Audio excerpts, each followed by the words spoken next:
Nah, dalam data sekunder ini gitu ya, itu tidak lepas dari pola gitu ya.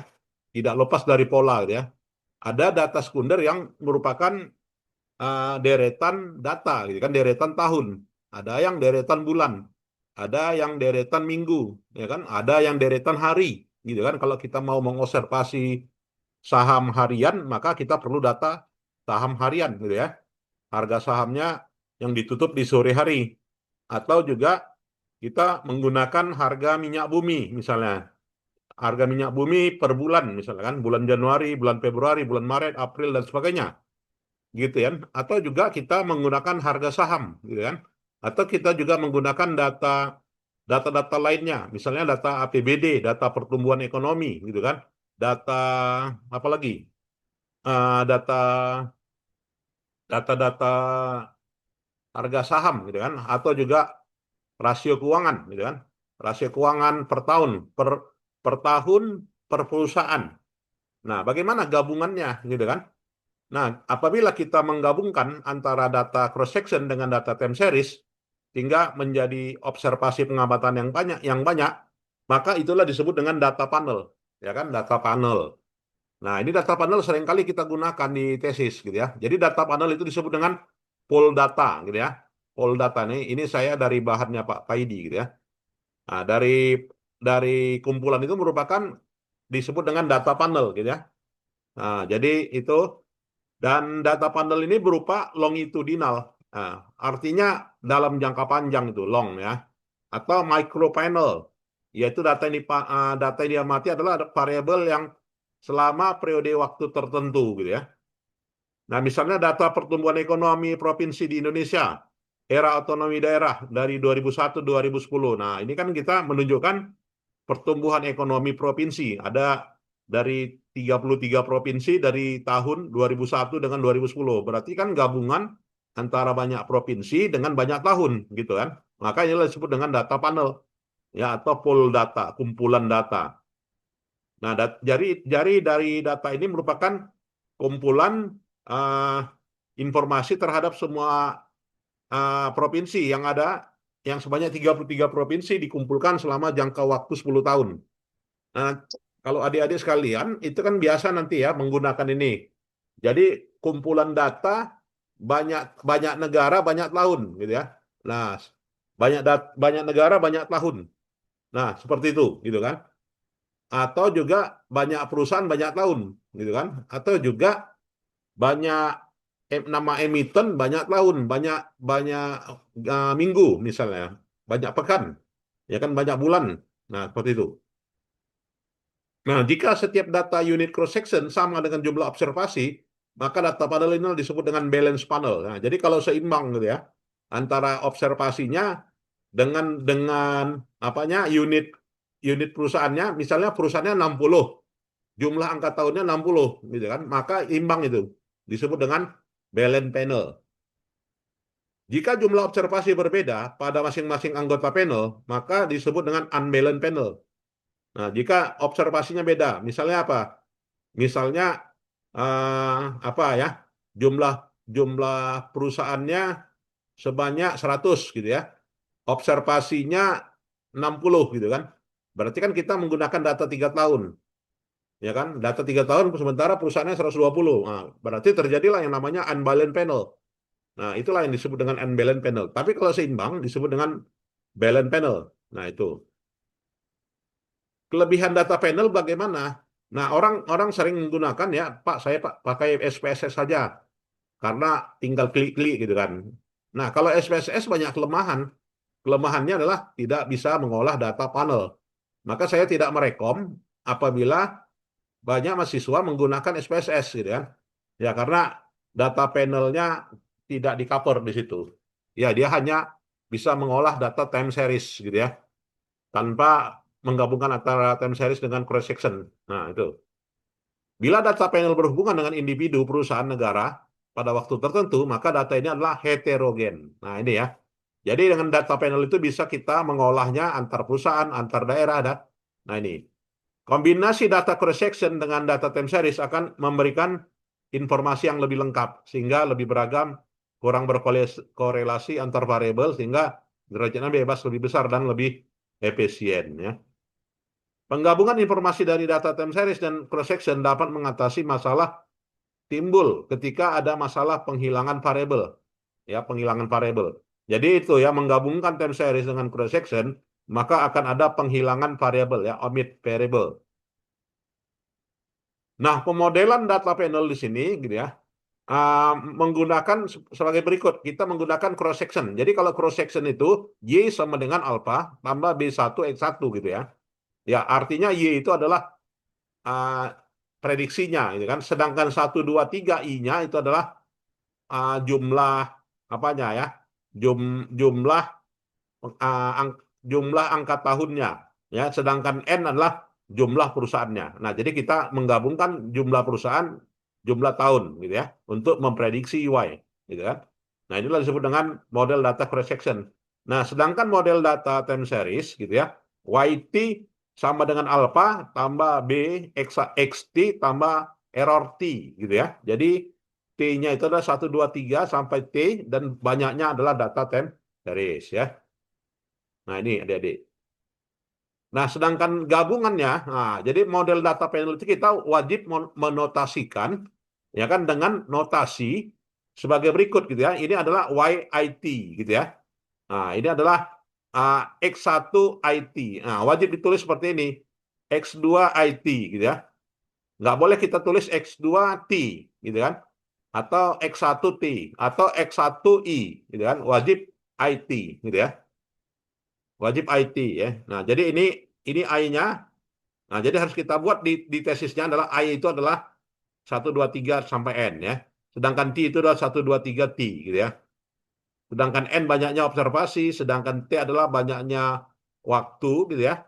Sedangkan N kali T adalah banyaknya data panel. Nah, jadi dikalikan N dikali T. Nah, inilah ya. N 1 dikali T gitu ya.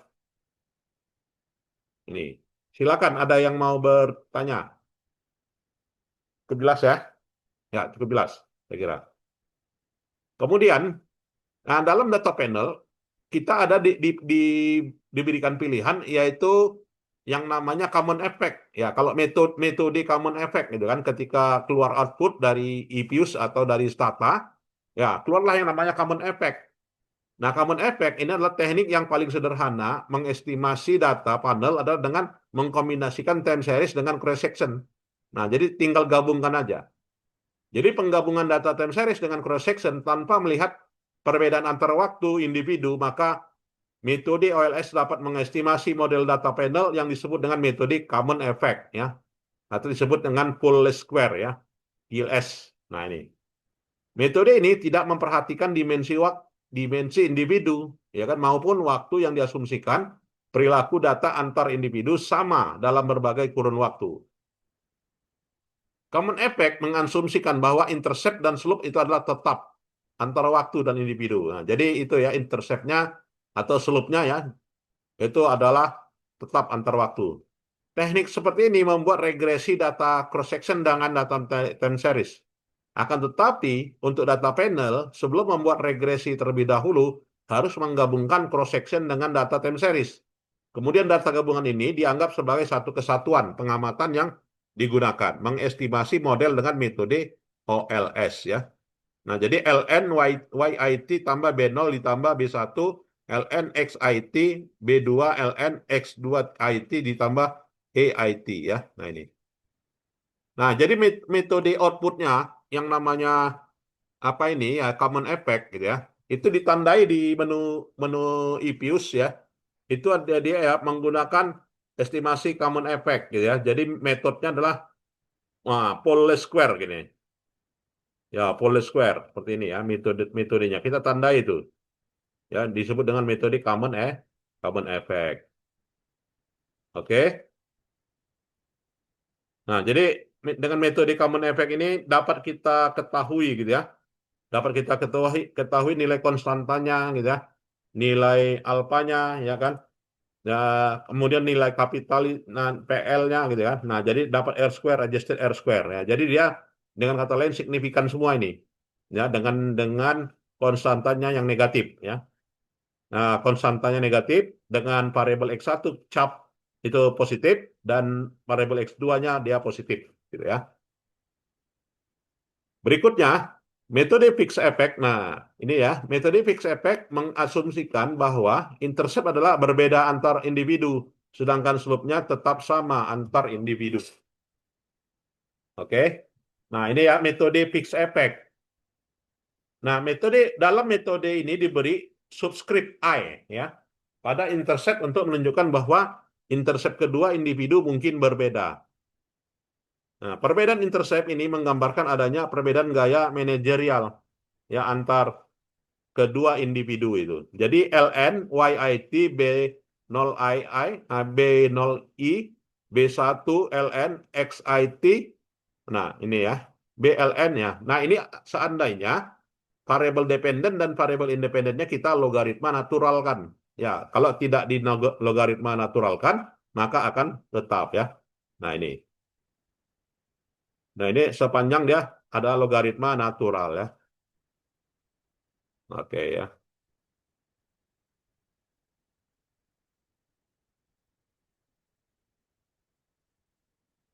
Dah, untuk mengestimasi model fixed effect di mana intercept berbeda antar individu, maka metode teknik variabel dummy dapat digunakan untuk menjelaskan intercept itu.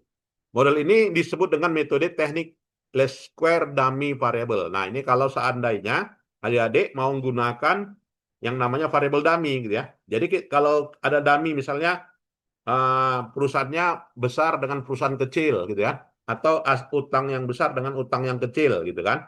Nah, jadi kita bentuklah namanya dummy pertama, ya kan, dummy kedua, ya kan, dummy ketiga. Nah, sah-sah aja gitu kan kalau kita menggunakan variabel dummy ya. Sah-sah aja ya menggunakan variabel dummy. Jadi variabel dummy itu masing-masing memiliki intercept ya, memiliki intercept. Nah, ini interceptnya ya. Nah, ini. Jadi, Pak, boleh nggak data panel kita menggunakan model dummy? Boleh, jawabnya. Itu ya. Nah, boleh, boleh.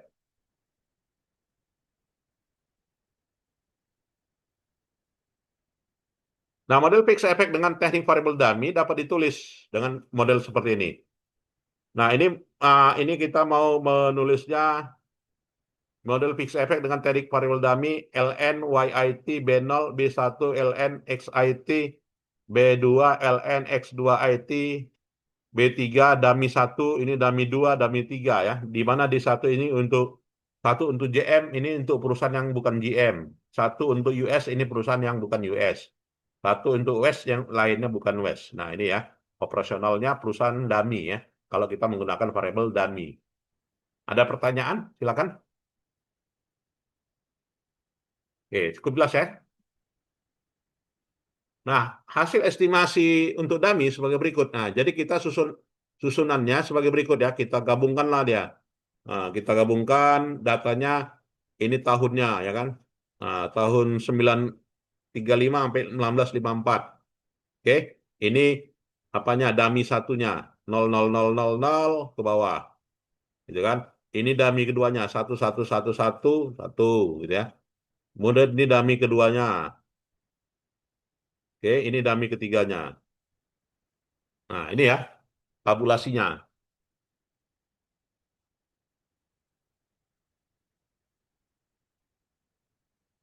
Berikutnya, nah hasil untuk dummy-nya sebagai berikut. Nah, jadi muncullah sebagai berikut ya. Nah, jadi dengan model fixed effect gitu ya, maka didapatkan ya nilai nilai apanya ya dengan metode full square gitu ya. Variabel X1 signifikan, variabel X2 signifikan. Dengan metode fixed effect ya dapatlah konstanta 1 GE ya yang dummy tadi GM, kemudian US, kemudian West gitu ya. Nah, dapatlah dia sebagai berikut.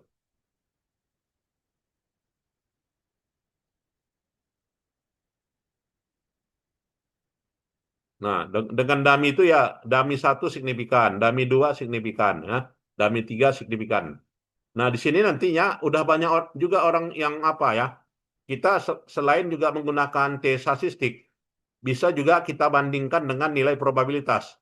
Di sisi lain, bisa juga kita bandingkan antara T statistik dengan T tabel ya. Ya, T stat ini banyak juga ini mahasiswa yang nggak bisa mengoperasionalkan ya. T stat gitu kan. Nanti lebih besar ya atau sama dengan T tabel gitu ya. Nah, ini sering-sering aja digunakan supaya kita mengetahui ya penerimaan dan juga penolakan hipotesis. Nah, ini. Nah, dengan metode random effect, ya ini variabel gangguan ya, error term, berbeda antar individu, tetapi tetap antar waktu ya. Nah, jadi boleh kita fix effect, boleh random effect ya. Jadi metode uh, fix effect dengan metode random effect sering juga disebut dengan error component model, ECM ya. Nah, jadi nama lainnya itu ya, error component model, ECM. Nah, sah-sah aja ya kan kalau kita di papernya, kita atau deskripsinya uh, pengaruh dana alokasi umum ya kan pengaruh intergovernmental transfer terhadap pertumbuhan ekonomi Provinsi Riau misalnya kan dengan metode error component model boleh ya itu dengan kata lain kita membuktikannya dengan metode komponen uh, dengan metode apa ya metode error component model ya. Nah, dengan metode error component model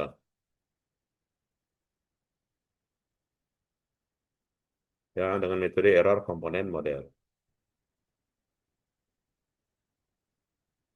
Ya, error komponen model. Ini ya, ini perlu kita garis bawahi. Model random effect berguna jika individu perusahaan yang diambil sebagai sampel dipilih secara random merupakan wakil dari populasi, ya kan? Adanya korelasi antar variabel gangguan, maka teknik OLS tidak bisa digunakan untuk mendapatkan estimator yang efisien dan metode yang digunakan adalah metode generalized least square ya, GLS.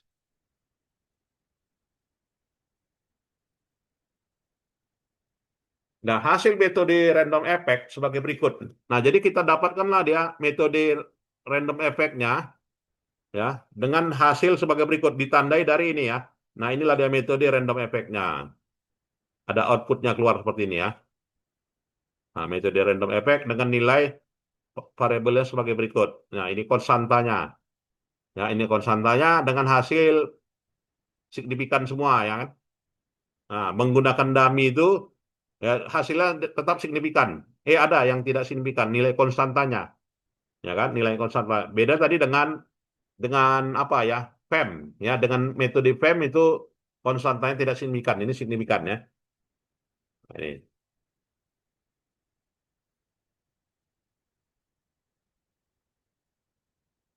Oke. Nah, apabila null hipotesis diterima, maka model yang akan digunakan bisa random effect, RAM, dan atau juga bisa fixed effect ya. Nah, kalau apabila null hipotesisnya diterima ya. Nah, ini kalau null hipotesisnya ditolak, maka model yang digunakan adalah model fixed effect model ya. Ya, inilah cara menentukan uji Hausman-nya. Jadi kalau dari uji Hausman-nya menunjukkan dia tidak signifikan, nolnya diterima, maka kita menggunakan model random ya. Bisa random, bisa PEM, bisa RAM. Kalau nol hipotesisnya ditolak, maka metode yang digunakan metode fixed effect. Ini aja kuncinya. Oke. Nah, pemilihan PEM dan RAM bisa juga kita, jika data panel yang dimiliki punya jumlah waktu lebih besar dibandingkan dengan individu, maka disarankan untuk menggunakan fixed effect model ya. Nah, jika data panelnya jumlah waktunya lebih besar dibanding individunya. Nah, ini boleh alternatif pembuktian gitu ya. Selain kita menggunakan uji Hausman tadi.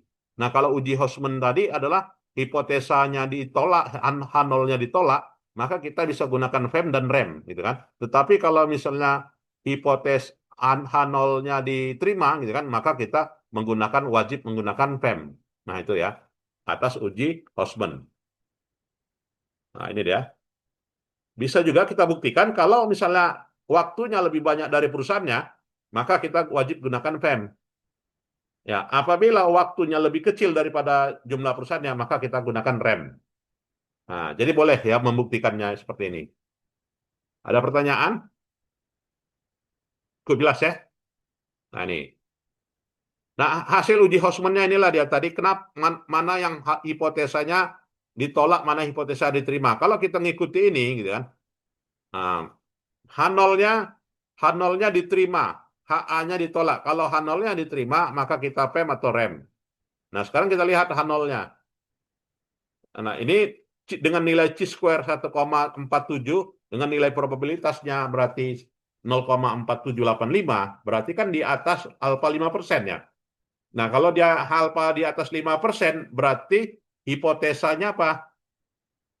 H1, H0-nya H0-nya Diterima. ditolak. H0-nya Diterima, Pak. diterima ya. Nah, kalau H0-nya diterima berarti apa? Bisa kita gunakan PEM, bisa gunakan rem ya. Nah, ini kan sehingga berdasarkan hasil estimasi Hosman diperoleh kesimpulan H0 diterima, sehingga metode yang terbaik dalam kasus ini adalah fixed effect ya. Nah, ini hipotesis H0-nya ditolak ya, H0 ditolak, maka kita menggunakan PEM. Karena kan ini H0 ya. Ini kan ditolak ini nilai probabilitasnya.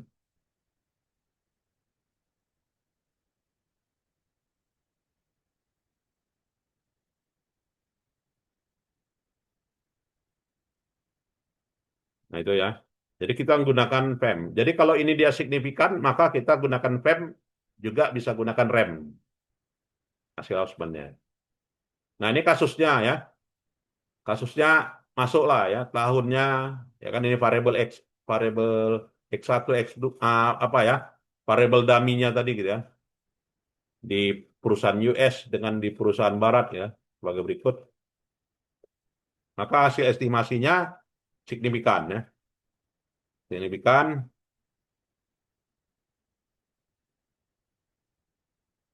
ya. Nah, ini dia hasil OLS-nya untuk GA. Inilah dia, signifikan semuanya ya, kecuali konstantanya.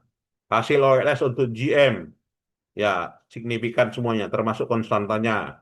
Hasil OLS untuk US, nah, konstantanya tidak signifikan ya. Nah, ini. Untuk West, gitu juga ya, konstantanya tidak signifikan. Nah, bagaimana cara nginputnya? Nah, cara nginputnya dari klik menu file, kemudian new, kemudian pilih work file. Nah, dari work file tentukan tanggal awal dan tanggal akhir, tahun tahun awal dan tahun akhir, ya. Artinya periode pengamatan kita, gitu kan? Nah, periode pengamatan kita tahun berapa? Masukkan. Nah, setelah dimasukkan, misalkan tahun 35 sampai dengan tahun 54. Maka dalam hal ini pilihnya metode balance panel. Berarti seimbang gitu ya. Jumlah waktu dengan jumlah perusahaan gitu ya. Oke. Selanjutnya dipilih new object. Nah, metodenya full ya. Setelah itu pilih ya, lalu kita klik sebagai berikut. Ya, cross section identifiers underscore G8 wajib tulis. Underscore GM wajib tulis gitu ya. Underscore US dan West tulis ya seperti ini. Lalu pilih spreadsheet ya. Nah, jadi pilihlah apa ya? Pilihlah I, I investment tanda tanya, cap tanda tanya, PL tanda tanya. Ya artinya apa? Kita mau memprediksi ini kan?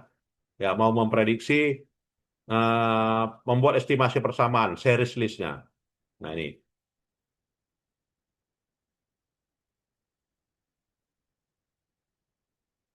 Nah setelah itu, ini tabulasinya. Nah jadi kemudian pilihlah non ya, cross sectionnya non. Nah ini metode common effect. Nah ini metode common effect. Jadi observasinya 20 tahun ya. Tahun 35 sampai dengan tahun 54. 10 tahun ya. Nah, hasilnya signifikan ya, cap dan PL-nya ya. Dengan dependent variable-nya I tadi kan. Nah, jadi dalam metode ini ya kita wajib menulis persamaan. Nah, dari kita klik full estimation ya, full estimation klik ini. Nah, ini ya. Selanjutnya dengan metode FEM ya. Nah, metode FEM juga signifikan ya. Konstantanya, cap-nya, PL-nya ya.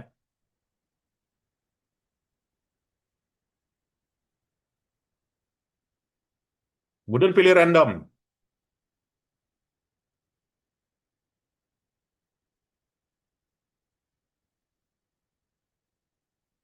Nah, random sebagai berikut ya.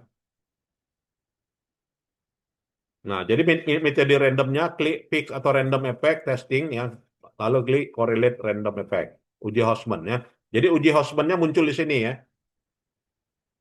Dari menunya apa ya? Setelah kita memilih menu view ya. Menu view, pilih fix effect atau random effect testing ya. Correlate random effect. Uji Houseman. Nah, dari uji Houseman itu kan probabilitasnya tidak signifikan. Ya kan, tidak signifikan. Nah, maka kita pilih metodenya adalah PEM ya. Karena dia tidak signifikan ya. Kalau dia signifikan boleh PEM, boleh REM, dua-duanya. Nah, nih. Nah, jadi kemudian tahapan estimasi GA masing-masing kita buat. Nah, ini dia estimasi. Jadi setiap persamaan apa ya diregres ya, diregres dengan model sebagai berikut. Inilah model persamaannya. Wajib ada spasi ya. Nah, ini model GA ternyata signifikan ya.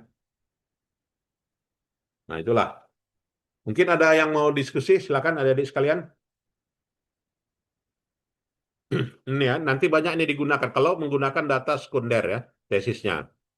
Saya menyarankan nanti untuk untuk nyusun tesisnya ambil isu yang terkini ya kan, isu sustainability boleh. Datanya cukup banyak ya. Nah, datanya cukup banyak. Baik, ada lagi yang mau kita diskusikan, adik-adik sekalian, silakan. Tidak ada ya. Baik, saya kira itu saja ya, dan nanti videonya saya share. Terima kasih, selamat sore. Assalamualaikum warahmatullahi Izin Pak, wabarakatuh. Ya, ya. untuk tugas UASnya deadline-nya tanggal berapa ya Pak? Nah, waktu UASnya tanggal berapa habis kita? Kita habis UAS tanggal 20 Pak. Nah, dua waktu puluh Juni. 20 Juni. Juni ya. Nah, 20 Juni lah terakhir. Oh ya Pak. Baik Ya, Pak. ya.